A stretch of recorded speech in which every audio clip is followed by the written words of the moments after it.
Yeah. Yep. Sure. So good evening, everybody. And are you going to introduce me or should I? Yes, I am going ahead with that, Philip. Just give me a moment. So I welcome everybody on this interesting webinar today about mindfulness. So there's a lot of talk on mindfulness all around, and we're talking about mindfulness in adversity today. And for that, we have our esteemed speaker, who is Philippe Georgiou. I hope I'm pronouncing the name correct, Philippe. Uh, Philippe is a board member of ICF Oman chapter. He is a master mindfulness instructor as well as practitioner. He is also a mindfulness certified instructor at Positive Psychology Institute. So basically, Philippe believes very strongly in mindfulness, as in his entire work revolves around it for decades. With this, I hand over, Philippe, completely to you. But before I hand over, an announcement for our audience, both who are on the Facebook Live as well as here, that this webinar will earn you the CCUs. I will be posting a link during the webinar in the chat box. Kindly submit the form within 24 hours and you will receive your CCUs at the end of 2021. So that means in December 2021, you will receive the CCUs up till November 2021. So with this, Philippe, all to you. Thank you. Thanks for inviting me. I'm very happy to be here. Thank you all for joining. Special thanks to my meditation students, some of whom also have joined this webinar. I'm always thrilled to talk about one of my favorite subjects, which is mindfulness. It's a thrill to be able to talk about one of the most crucial skills that human beings can have today in order to face adversity. But we will talk about that in a few minutes. Now, before I jump into definitions and descriptions and causes and effects, why don't we just experience mindfulness, all of us together, through a quick exercise? So I'll invite you to sit straight with a straight back. When you have a straight back, two things happen. One, the energy flows in your body more smoothly. And second, you keep your spine erect. Keeping the spine erect is very good for the health of your body. So while you're sitting there in calmness, hopefully you have a quiet environment around you, just put your hands on your lap, whether the palms are up or down, doesn't really matter. Just close your eyes with me. And let's take a minute to actually observe our breath. We are now playing the role of an observant. We are an external observant, observing our breath. Just taking notes of how the breath is right now. It could be short or long, it could be shallow, it could be deep, it could be warm, neutral, cold, it doesn't matter. Just let it flow in and out of your nostrils very naturally. And you're just observing. You're not judging, you're not asking yourself questions, you're not saying why and how and when. You're just observing.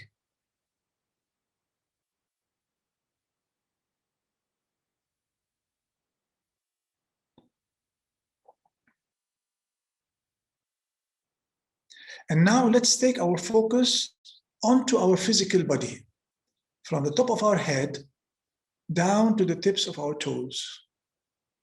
How is my body right now? Are there tensions? Are there aches and pains? Are there areas of discomfort? Just do a quick scan of your body, find out if those areas exist, and observe. Again, non-judgmentally. Again, without asking questions. Why this pain and how and since when and for how long? No questions asked. You're just an external, outside observer of your body. Just taking notes of what is happening with your body right now.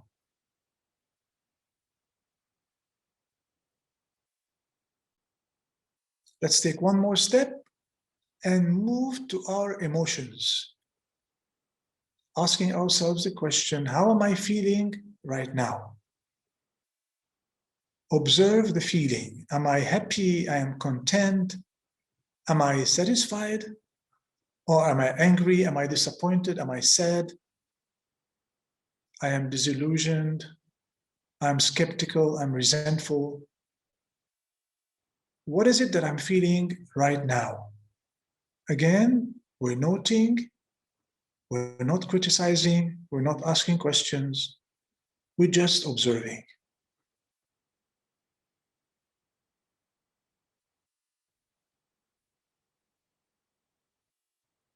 And finally, we will take our attention to our mental state.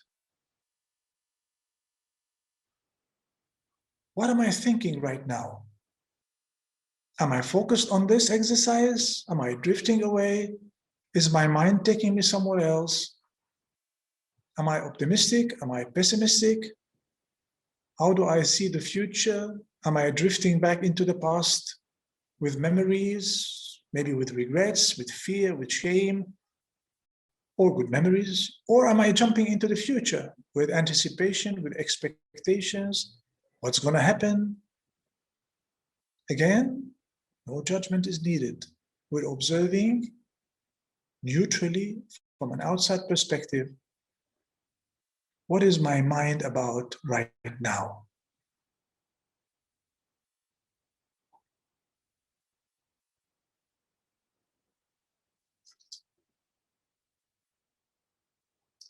Okay, you can open your eyes again. This exercise is called mindful check-in. As you can see, we have had a look at how our breath is flowing. What is the status of our body? What you're feeling, what we're thinking, without any conclusion, without any questions, without any judgment being given to what it is we're observing. That exercise, which is called mindful check-in, can be performed at any moment in time. It allows us to know where we're starting from at this moment in time.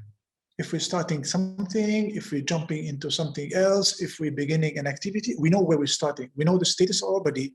We know the status of our breath, our mental state, and our emotions. This is mindfulness. So this exercise that we've just conducted is in about this in a few minutes. So if we wanted to put it in a very simple definition, we would say mindfulness is simply paying attention to the present moment, only to the present moment, with curiosity and with kindness. With curiosity because we want to find out, with kindness because we're not judging, we're not criticizing, we're still kind, whatever it is that we're observing. Now, this is a simple definition. If we wanted to complete the picture, it will take a few more parameters. Let's go through those parameters so we can understand them very well before we look at applications. So, some of the parameters that are involved in mindfulness. First of all, we said it's paying attention on purpose. You decide to pay attention. You don't let your mind go somewhere. You bring your mind to pay attention on purpose. Secondly, you live in the moment by moment. If your mind drifts into something that happened 5 minutes ago, 5 hours ago, or 50 years ago, you bring it back to the present moment.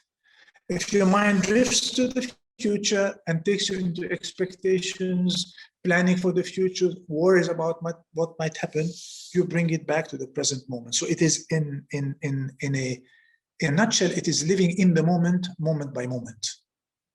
Another aspect of it is accepting what is, exactly as it is. We have difficulties accepting things that happen when they're negative. So we're saying here, we're accepting things exactly as they happen. And what is being accepted rather, is whatever comes from us and whatever does not come from us. So if it's coming from us, it might be an emotion, it might be a thought, it might be a pain, we accept it as it is. On the contrary, if it is coming from the outside, piece of news, somebody telling us something, some experience, some happening, some accident, we accept it as it is because it has happened. Whatever has happened is to be accepted exactly as it is. The next one is not wishing it is different. The wish it is different, especially if it's negative, means that we have a regret. We want it to be different. That triggers negative emotions right away. and unhappiness. And what we're doing here, we're gearing ourselves into the happiness mode, which is mindfulness. The third one, the fourth one, is not wanting it changed. Oh, I wish it was different. I wish it did not happen. I wish the doctor did not give me this bad news about my health. I wish there was no COVID-19 anymore. Do not wish to be living in a different experience than the experience that has been given to us by ourselves or by the outside world. So we do not wish things to be different. We do not criticize and we do not judge. Formulating a criticism or a judgment call automatically triggers negativity. So we experience the moment without criticism, without judgment. We always have the outer perspective. We are looking at things from an outer perspective. What is it that I'm feeling? What is it that I'm thinking? What is it that my body is telling me? What is it that my breath is telling me? It is an outer perspective exercise.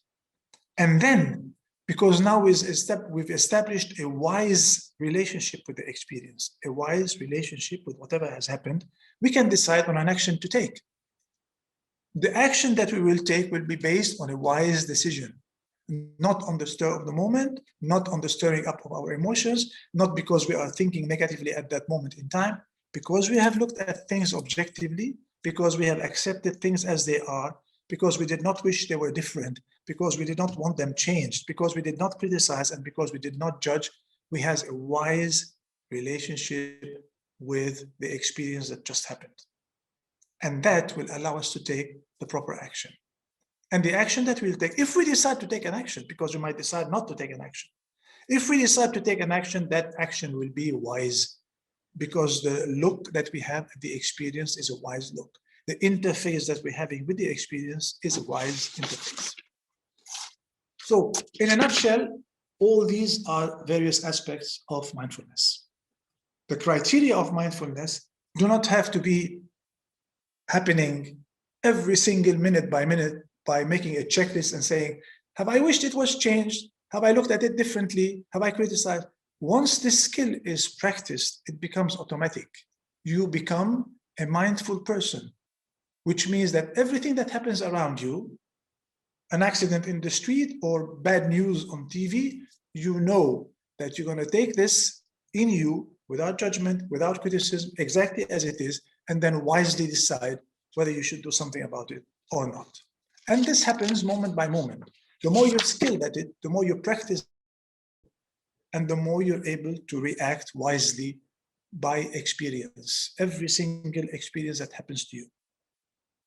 Okay, so let's talk about where we came from. What is mindfulness and where did it come from?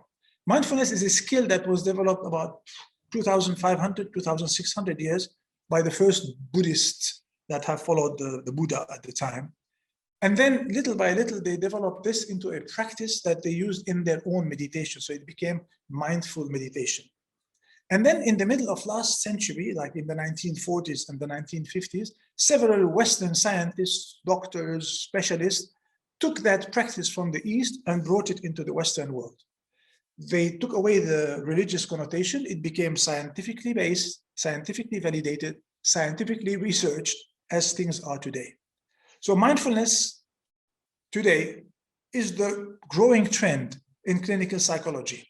If you talk to any clinical psychologist, he will tell you that mindfulness is a very important skill to acquire. It has entered the school curricula. You find kids of all ages having in their curriculum mindfulness.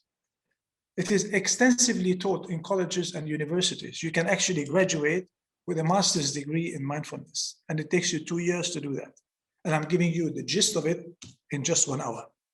It's increasingly used in hospitals where patients are not in the most positive frame of mind. So they bring them into mindfulness for them to realize that they can change their mindset and the way they look at their disease with wisdom. And automatically the perspectives change. Old age homes, veteran centers, it's part of any program to do with healthy aging, weight management, athletic performance, children with special needs. It's adopted and used in the coaching, mentoring, and counseling discipline. I am a coach and a mentor, and I can tell you I use mindfulness all the time in my coaching and in my mentoring. And it's still researched. They haven't found out exactly how mindfulness triggers this wise relationship with experiences and how it makes people happy, as opposed to being stressed or anxious or worried. So still being researched. It's very important that we understand that mindfulness is a concept that is still ongoing. It's a skill that we acquire, although we do not know all the benefits of that skill. And the reason why mindfulness is very important today, especially in times of adversity, which is the main theme of what we're talking about today, is three reasons. Number one, we are really distracted. Number two, we are really stressed out. And three, we are really not very good at managing our stress. So let's take them one by one. We are really distracted. Never in the history of mankind have people been as distracted as they are today. This is due to the multiple tasks that we have to do on a regular basis. In the past, a couple of 100,000 years ago, when our ancestors came out of Africa, all they were worried about is hunting for food and then laboring the land, while the women in the caves were looking after the babies and preparing the food. Today, we have a million tasks to do. We're rushing here and there all the time. And things are happening around us and pull us into thinking more, feeling more, doing more all the time. It's data. And they have now created a term for that, which is Dataism. We are into the era of Dataism, where everything is data being thrown at us all the time. It's an onslaught of continuous data. And because of all this distraction and the happenings around us, we're really stressed out. Never in the history of mankind has such a level of stress being, even the doctors will tell you today, compared to 5 years ago, compared to 10 years ago, compared to 20 years ago, the stress has significantly increased. And the new phenomenon has started, like stress in kids, like pains and aches in kids that have never been experienced before. And we're not very good at managing our stress. We're not good at managing our stress because we believe that there are certain artificial activities or intakes that will help us, like watching TV all the time, like eating junk food all the time, like drinking alcohol, smoking, whatever you want to smoke all the time. These are all artificial de-stressors, but they are not helping. They just give you an injection of something for a short period of time, after which you fall back into the negative mood that you were into before you started this. So we're distracted, we're stressed out, and we don't know how to manage our stress. And that's why mindfulness comes into the picture. That's why mindfulness is very handy. Now, times of adversity. When is the last time the whole world was hit by one disease that has killed millions of people? It was probably the Spanish flu in the 1920s. The Americans have reported they have more deaths out of COVID-19 that they had in the Second World War, in the Vietnam War. And this is a source of stress. And this is a source of anxiety and worry. And the worry does not come only about not catching the disease. It's also a worry about the future. It's the worry about the economic situation. It's the worry about the social fabric of societies, how they interface, how they're going to get together in the future. You take a very simple example. We human beings are not meant to live between four walls of concrete. And this disease has forced human beings to live between four walls of concrete. Our senses are not meant to be indoors. Our senses are meant to be nurtured outdoors.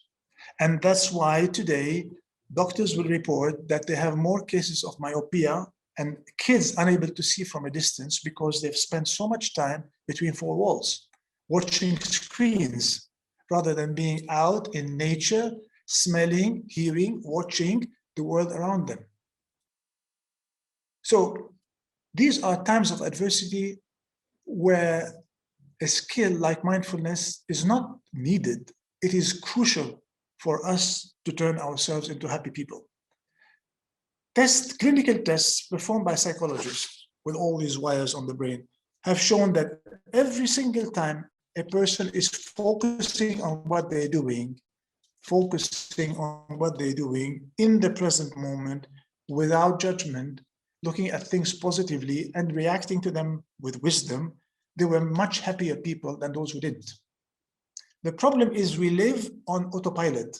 The problem is we live on autopilot. We wake up in the morning, we go to the toilet, we brush our teeth, we sit for breakfast, we turn on the news, we go take the car in normal circumstances, go to work, come back from work. How many times did we go to work and spend 30, 40, 50 minutes in a car without realizing that we're already at destination? How many traffic lights have we crossed? What did we observe around us? Nothing at all. We are on autopilot. Most of our life is lived according to certain criteria that have been dictated on us that we're supposed to be doing. All these things can be transformed by being mindful, minute by minute, moment by moment, to ensure that we are in a state where we are focused on everything that we do at this present moment. That is the only criteria that can keep us happy. There's nothing else that can provide the level of comfort and happiness and making wise decisions as mindfulness. So, mindful kids, why have they introduced this in the curriculum? It's because the kids are now being able to focus on their studies much better. As a matter of fact, and we will conduct this exercise in a short while, if you go into a school today and you find the kids playing, this is rest time, this is a break, you'll find them conducting mindful exercises. I was just watching TV the other time in Thailand. The kids were, put in a line, and then as they walk, they were paying attention to every step they're taking, just to train their mind to be focused and to be mindful, so that when they go back to their studying, they are mindful and caring about the homework that they're doing. Nowadays, the kids are forced to go onto, for example, online studying because of COVID-19. Online studying is totally unsafe for the learning experience because the kid might not be doing anything. The kid might not be even paying attention. So on top of the fact that the kid is between four walls and not, fully experiencing life, the kid also is not focused at all within the four walls. Adults at work, employees, management teams, they're teaching mindfulness because the employees are distracted. The employee is supposed to be focusing on the report they're doing, but then the computer is showing something else. The telephone is doing something else. The telephone is ringing. There is no focus. Mindfulness will train the mind to come to the present moment, non-judgmentally, with kindness, and actually live the present moment, moment by moment. That is the beauty of mindfulness. Let's see, what else can I talk to you about? So, times of adversity, as I said before, this is really a difficult time for human beings. They're all confined one way or the other. We all have had, last year we didn't know anyone who fell sick. Nowadays we know many more people who have fallen sick, especially in our surroundings, in our families, in our social circles, and people unfortunately have passed away as well. So it creates a state of anxiety, whether entrenched or visible, on a permanent basis. The level of insomnia and not being able to sleep has increased dramatically. Bulimia and the need to eat, eating is one of the supposed to be de-stress, but it doesn't help at all because obesity is on the increase as well. So all these things happening to us today call for a skill that will help us refocus and will help us become happy again, as happy as we possibly can in the current circumstances. And trust me, every time you focus on the thing that you're doing and you do not let your mind drift into the past and you do not let your mind take you into the future, you are a happier person. And the output of what you're doing becomes better. And the productivity of what you're doing increases. So these are all elements that come into play when we are mindful people. So before we jump into the next exercise, just some of the benefits of mindfulness. I have just listed a few here for your information. So the quality of life is improved. You feel that you're not drifting. You feel that you are living your life the way you want it. That life is not taking you where it wants to take you, but you are living your life the way you want to live it. Kids and academic success, I've just spoken about this. effectiveness of anything that you do, productivity in the output of anything that you do, efficiency and resolution in the task that you undertake, resilience. So the more you are mindful, the more you accept things, the more it builds that inner resilience in you. Your mental and emotional immune systems are strengthened by the fact that you can focus without judgment, without criticism, and decide how you're going to respond wisely to experiences, experience by experience. Also, becoming more mindful will allow you to get rid of habits that you do not want anymore, habits that are no longer serving you. If you wanted to get rid of them, being focused at any moment of these habits happening will allow you to let go. Social and relationship skills. How is that important? Anger is easily triggered. We all have become short-fused because of the situation. So we flare up, we react aggressively, we do not know what we're saying, we're not listening well anymore. While when we are mindful, the focus is on every word that we utter. The focus is on every word that we listen to. So this will automatically decrease our level of anger, our level of anxiety, our level of aggressiveness. So social and relationship skills are significantly enhanced when mindfulness is at play. If I have today a difficult relationship and the relationship that were not difficult have become even more difficult because of confinement. You live in a family of 4. You have an okay relationship between all of you. Suddenly you're confined, you're staying at home day after day after day for a long period of time. The relationships change. Unless a person is wise and unless a person is mindful and does not take things at face value and react with emotions, then the relationships will unfortunately deteriorate. And they have. Look at the rates of divorce. Check out the latest statistics on divorce in many countries. So it is very important to realize that social and relationship aspects will be significantly improved when a person is mindful on how to deal with people, how to deal in society, and especially also how to deal with a significant other.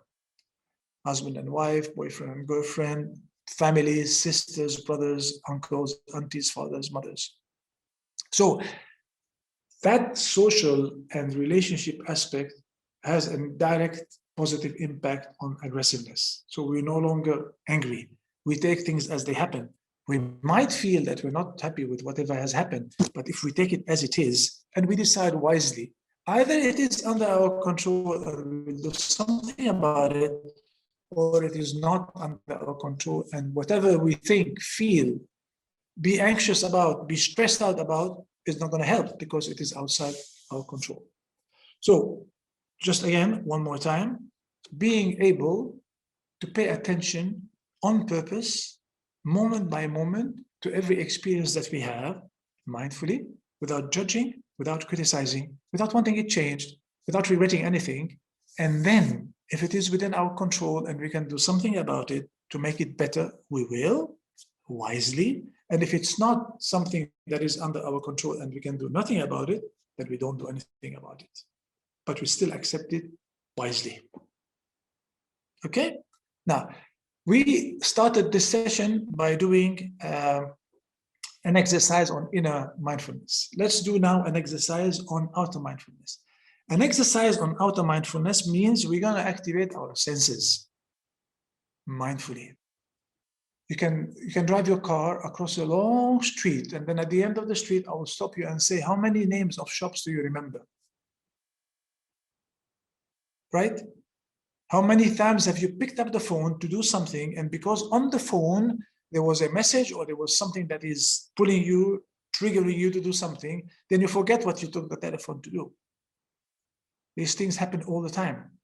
So let's do an exercise, a simple exercise on external mindfulness or outer mindfulness. Let's sit straight again.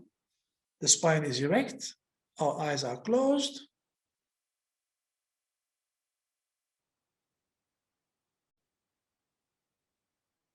We always start with the breath, but it's very important because the breath is a focus of attention that pulls the mind in. Remember, the mind will take us where it wants to take us. Most of the time, we do not control our mind. The mind will take us where it wants to take us. In this exercise, we're going to bring the mind gently, because the mind is our friend, not our enemy. We're going to bring our mind into the breath. So again, let's breathe in and breathe out. Don't force the breath. Don't change anything about the breath. Just let the breath happen exactly as it is. No matter how short or long or deep or not deep, whatever. Just let it be.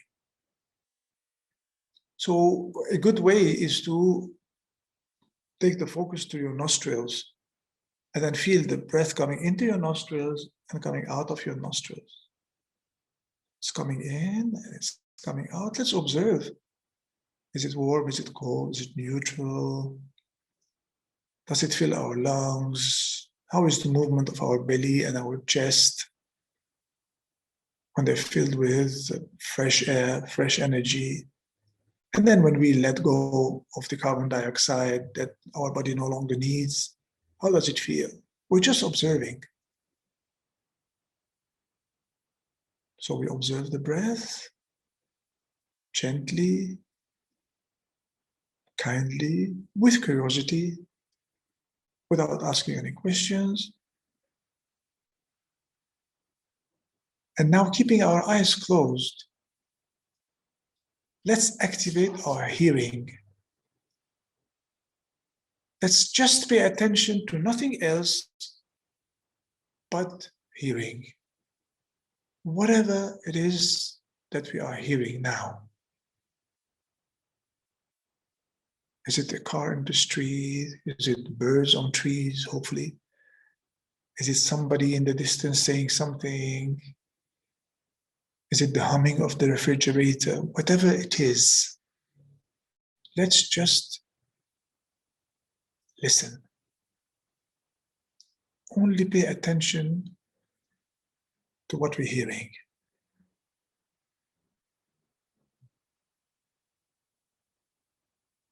If the mind drifts and takes us somewhere else, it's okay. This is the mind's job. It does this. We bring it back gently into whatever it is that we're hearing.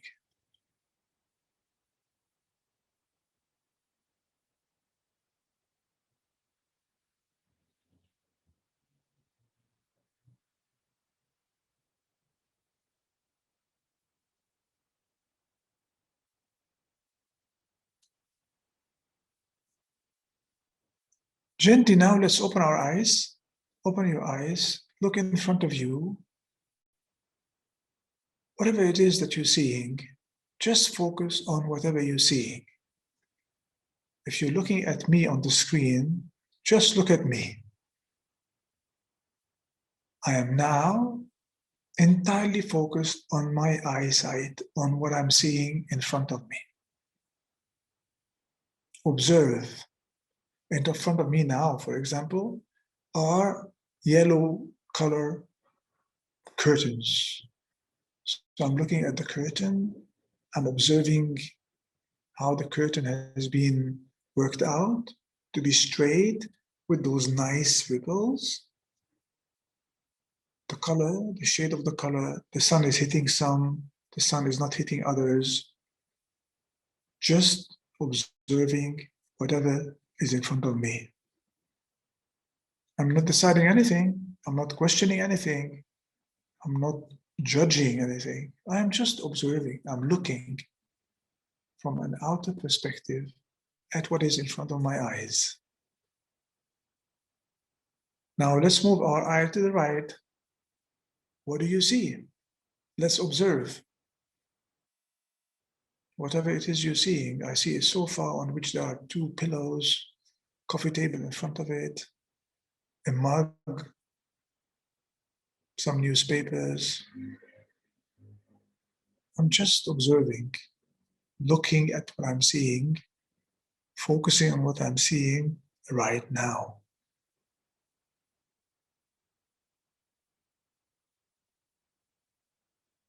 And you can do the same exercise by going to the left side. I see a front door, the entrance to this flat. It's brownish in color. It's a bit rusty on the side. I see a window, the sky is blue, just observing. And I'm entirely focused on what I'm seeing. If my mind drifts, take me somewhere else. What's going to happen after this session? I'm bored, I'm finished. I don't want to talk to Philippe anymore. I don't want to hear what he's saying. Or, this is what's going to happen tonight or tomorrow morning. We're going to have breakfast, we're going to have dinner. Just bring the mind again, and again to what is it I'm observing right now. What am I looking at?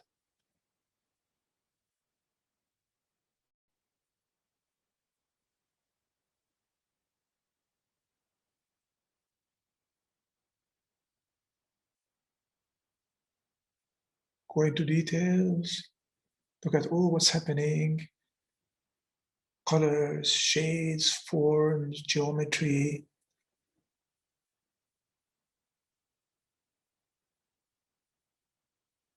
And then let's come back. See, these two exercises on hearing and on seeing are practical exercises that we can do at any moment in time. If you feel stressed, feel anxious, worried about something, say, okay, I'm going to stop all that. I'm going to do an exercise in mindfulness. Either I'm going to sit straight and then focus on the breath and then take it in and find out how am I feeling, what am I thinking, how is my body reacting right now, or I'm going to take it externally, out of mindfulness. I'm going to observe, I'm going to smell, I'm going to hear, I'm going to watch, I'm going to touch, whatever it is that we can do with our senses. Okay, so simple exercises to develop the skill of mindfulness. As I said at the beginning, mindfulness is a whole world, and one can talk about mindfulness for a long, long period of time. Just wanted to give you a gist of basics about mindfulness, and especially mindfulness in times of adversity. The more often you practice exercise of mindfulness in these times of uncertainty about the future, the better you're equipped, the stronger your emotional and mental immune systems are, the stronger you can react with resilience to happenings around you, to financial difficulties, to job uncertainty, to possible illness, to whatever it is around you that can go wrong. Mindfulness is an essential skill. It's a crucial skill. It is needed by everybody. I will never stop talking about mindfulness every time I'm talked about, and every time I'm asked about talking about mindfulness. Right, so I am a mindful instructor, as I was introduced at the beginning. I am also a sound therapist. I practice sound for therapy, which is also another important tool. And I'm a life coach. I use mindfulness in life coaching all the time, and in mentoring my students. Mindfulness is a skill that is handy, that I've practiced for a long time, and that can be very, very helpful for all people around you. Once you get the skill of mindfulness, please spread it. Go to people around you and say, let's jointly do this. Let's jointly exercise our mindfulness, our ability to focus. And then again, without judgment, without criticism, moment by moment.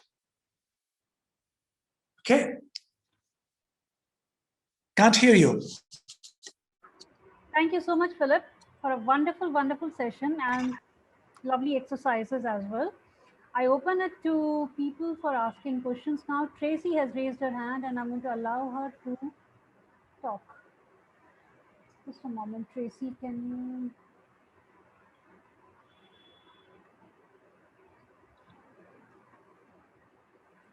Tracy, you can talk now.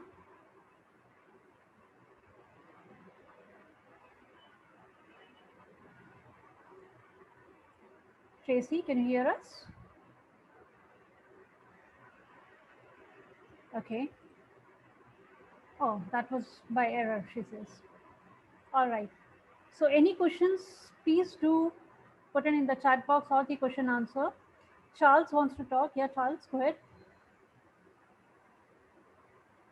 Okay, it's afternoon in Nigeria, so I'll say good afternoon, everybody. Good afternoon. Thanks, Philippe. That was amazing. Transformational. Now you spoke about observing the moment for curiosity and without judgment as the two pillars of mindfulness. What I want to ask is, when you observe the moment and you don't judge, in order for you, like you said, to make a wise decision, what happens post that experience? Afterwards, when the situation is one that you cannot control, what do you do? Okay, if I understand your question correctly, Charles, I am subjected to an experience. Let's take one experience. Let's take I went to the doctor, and let's say I had some bad news about results of some tests I have done, and the doctor says, "Sorry, but this is not looking good, and we need to do this, that, and the other." There's two ways to do this. There's two ways to react to this situation, Charles. On one side, you can break down and go home and feel down and make everybody down around you, which is a normal reaction because this is not good news. But then there's nothing else you can do about it. If you decide that this is what has happened and this is how it is, and no matter how down you feel or how emotional you become, nothing is going to change that, then you are in a mindful state. And then you decide, can something be done about this within my control or within somebody else's control? Then you decide what needs to be done. And if there's nothing that needs to be done, you accept it exactly as it is. If you sit back and say, I'm going to judge this, why has it happened to me and not to my neighbor and not to anyone else I know, and I'm the only one with this disease or with these bad news and all that, you're going to be unhappy of all life. If you decide, I'm going to accept it, I'm going to make the best of it for as long as it is, because I'm making a wise decision on this, then the consequence of that is a much more enhanced opportunity for a state of happiness. You'll be much happier when you've accepted things, because the end result is happiness. We all aim at living a happy life. We all aim at wanting to be happy. Absence of mindfulness, being on autopilot, reacting with emotions without, being able to be mindful and accept things as they are and not judge them and then deciding on what to do, is a life of misery. We're going to be miserable. We are meant to be miserable because we are meant to have bad news. Nobody's going to go on TV and give you great news. Nobody's going to go on, on the newspaper and give you, everybody will give you the bad news. And last year and this year has proven this. So they say, we have found the vaccine, but the vaccine is not efficient against this, that, and the other. So there's always a but, and that drives anxiety. And that calls for mindfulness, because that calls for you to be able to say, I can't do anything about it. But yes, I can. I can protect myself. I can do things to protect myself. I can't do anything about the spread of the disease. I can't do anything about how many millions of people are going to die. I'm sorry they're dying, but there's nothing I can do. I can only protect myself and maybe protect the people around me. Once you are in this state of accepting things as they are, doing what you can do about them, then you are in a state of happiness, or as much happiness as the conditions can give you, as opposed to being worried, anxious, and stressed all the time. Thank you. Thank you. Thank you, Philippe. There's another question, Philip. Is this similar to Anapanasati, breathing meditation technique propagated by Patriji, founder of Pyramid Spiritual Societies? You have to repeat this, my dear. I didn't get it. You broke up at one stage. Is this similar to Anapanasati, breathing meditation technique propagated by Patriji, who's the founder of Pyramid Spiritual Societies? Mindfulness can be taught by many different people in many different ways. I've given you the gist of the skill itself. It can apply into meditation, it can apply into yoga, it can apply into physical exercise, into spirituality. Mindfulness, as I explained it, is a skill that has no connotation of religious or practice, or organized practice. The skill I have talked about today is an individual skill that you can do by yourself, all by yourself, without following any guru or any master or any religion or anything. You want to add on top of that? Great. If it makes you feel good, if you believe in a certain discipline that brings you the same thing, that's fantastic. As long as the end result is the same, you're applying the skill of mindfulness with the criteria that I explained. So yeah, absolutely, they can fall under, a school of someone who started something spiritual, transcendental, whatever it is. What I have taught you is from a pure scientific perspective, how this skill is one of the surest way to get into wisdom, effectiveness of what we do, and happiness. Absolutely. Actually, there are many, many ways by which you can practice mindfulness, and different schools have different thoughts. Like, for example, Patriji, what he's talking about, he has Anapanasati. Sri Ravi Shankar has Soham. Then our Patanjali Yoga Sutras, which were written somewhere around 200, 400 CE, those many years back, they have their own ways of having yogic breathings, which is again nothing but mindfulness. So very, very different ways of, and it depends upon an individual what attracts an individual and how to practice it, right? There are many compliments coming in, Philip, about the context, directness, candid, right from the heart, simple, straightforward, and wonderful exercises. I'm happy that it was helpful, and you guys need to practice. Don't stop it. Don't stop at being happy that you took part in this webinar. Yeah, turn around and practice, and you'll see the effect almost immediately. I can tell you that. So I have a question personally here, because I'm quite much into meditation, and I do a lot of these things, yoga, meditation, and all. And I feel that while you're into that practice, you're very much focused. It's very easy to get into that practice and get into the focus. But what happens afterwards in your day-to-day living, 24 hours, how do you keep yourself mindful all the time?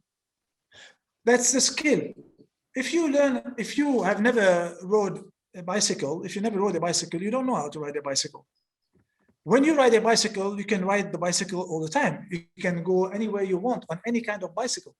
When the skill is developed, when the skill is with us, when we have practiced the skill, it becomes automatic. You don't need to go through all the criteria all the time. If every time something happens to you, you're going to stop and say, have I paid attention on purpose? Have I accepted things as they are? Have I judged or criticized? Have I asked questions about it? Have I wished it changed? Have I decided wisely how to take an action or not? Then you never finish. Then you'll be in a state of turmoil all the time. These things will become automatic. You'll become a mindful person because you've practiced mindfulness to the extent that it now comes automatically with every experience that happened to you, experience by experience. All right, thank you so much for that. Shivdas wants to ask a question. Shivdas, I've unmuted you. You can ask. Yeah, thank you. Philippe, thank you very much. Really informational and relevant. My question to you is that, when you explain it, it sounds so simple. Then question one, why are there like so many certifications, etc., required around this?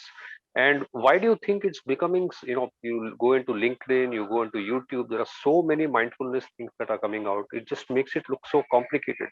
So what's your view on that? You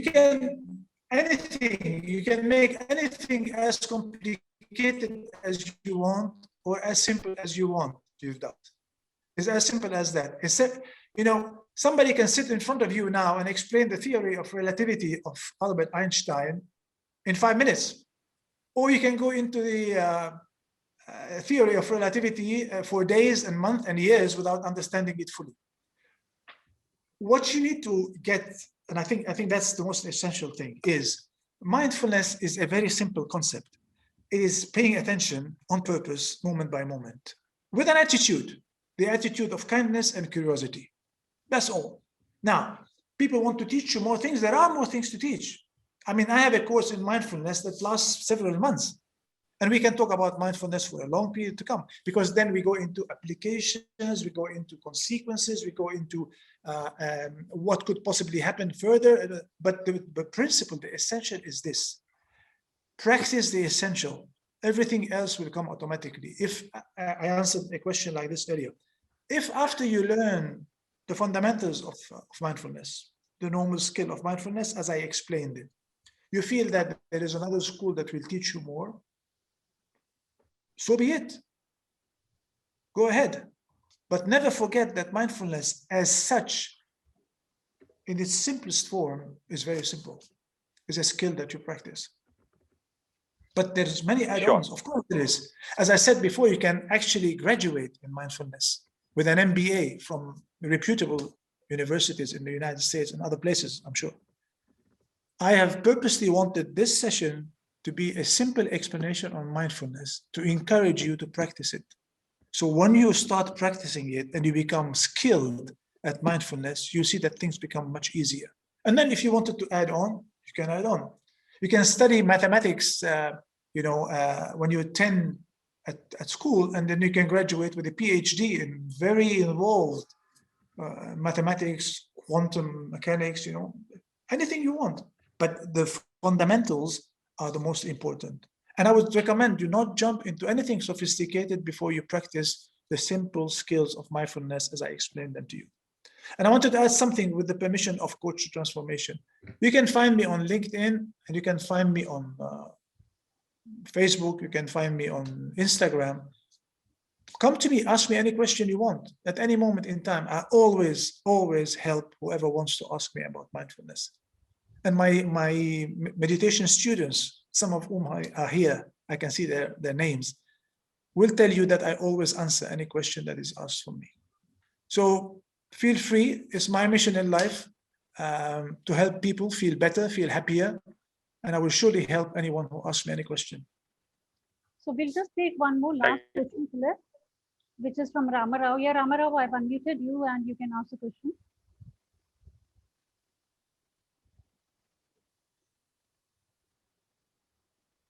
Yes, Ramarao.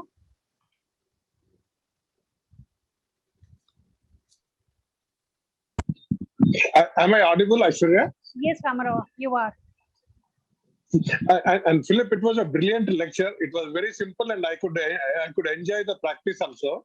But I have one question. I thought I was seeking your answer to that. See, throughout the life, we have been told to question the status quo, to change the things, to influence the world, even if they are not under our control fully. How do we control that urge and then become fully mindful? How do we control what? Sorry? How do we control that urge not to control, not to influence, not to change the things, and always continuously question the status quo? We want the world to be like the way we want it. How do I control the desire and overcome the urge? Well, when you, it depends on your state of mind, really. When you are mindful, you are reacting to experiences happening to you. You can still want things to happen differently. You want to achieve a certain goal. You want to influence people. You want to be a lecturer in this. You want to be whatever it is. But you are mindful doing that. When you are mindful doing that, you much better focus on whatever you want to achieve. And I'm talking about positive achievements. I'm not talking about harming anyone, okay? So if you have a positive goal that you want to make more money, or you want to be more influential, or you want to have a bigger circle of people following you. You want to be a better teacher, you want to be a better engineer, you want to be a better doctor, you want to become the United Nations Secretary General. Whatever it is that you want to achieve, it can be achieved much better, much more effectively with mindfulness. So the skill that you're learning is an attitude to have towards the experiences of your life, towards the actions of your life, towards the activities of your life, towards your relationship, towards your social circles. As long as you are positive about things, mindfulness will make them be achievable much more effectively, and with kindness, without aggression. Thank you, Philip. That was nice. So thank you so much, Philip. One last question. I want to take it, though I know we are running short of time, but one last one. That's why Chandra gave you. Yeah. On a daily basis, how long must you observe your breath to learn the skill? You observe your breath when you want to practice inner mindfulness. Let's say that I want to meditate today, right? I'm a meditator, so I meditate twice a day. I meditate in the morning, I meditate in the evening. In my meditation, because I call them mindfulness meditation, mindful meditations, I actually observe the breath at the beginning of every session. So I take my time, a few minutes before I start actually focusing on something specific, to observe the breath. Observing the breath, as I said before, is essential at the beginning of every exercise of mindfulness, if it's inner mindfulness, as an exercise, to bring the mind onto the breath, to not allow the mind to drift and take me somewhere else. And the mind will continue to. Some people believe that, mindful meditation will actually tame the mind. You cannot tame the mind. The mind is not tameable. I don't know whether this expression exists. You cannot absolutely control your mind. The mind is not under your control most of the time, but you can bring the mind to the breath and make sure that at least you have a certain percentage of focus for you to decide how you're going to conduct this session of yours. I am now going to react to a bad situation. I am going to sit in, I'm going to breathe in. If I wanted to do that, I'm going to focus on my breath, and I'm going to then decide to accept whatever has happened and to react wisely to it.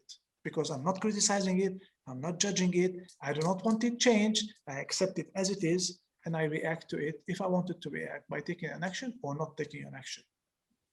But what helps is to bring the mind to focus. And what brings the mind to focus, and a very effective way to bring the mind to focus, is observing the breath. And I do that at the beginning of every meditation session. All right. So thank you so much, Philip, for this wonderful session, and really an amazing experience. Explained very simply what mindfulness is, and had an experience about what exactly mindfulness is. So thank you so much. And You're welcome. thank you everybody for attending this webinar. I have even my Facebook friends who are watching us live. Thank you so much for watching us live there. And for people who are there on the Zoom, I have posted the link for webinar CCUs. So please copy paste this link and submit the form within 24 hours. And I'm reposting it again, because many of the times people miss out. So please copy paste if you want your CCUs. And Philip, thank you so much. We will be in touch, because mindfulness is something very close to my heart. So thank you so much. And for everybody, have a wonderful day. You're most welcome, and be in touch if you wanted at any time. Thank you. Bye-bye for now.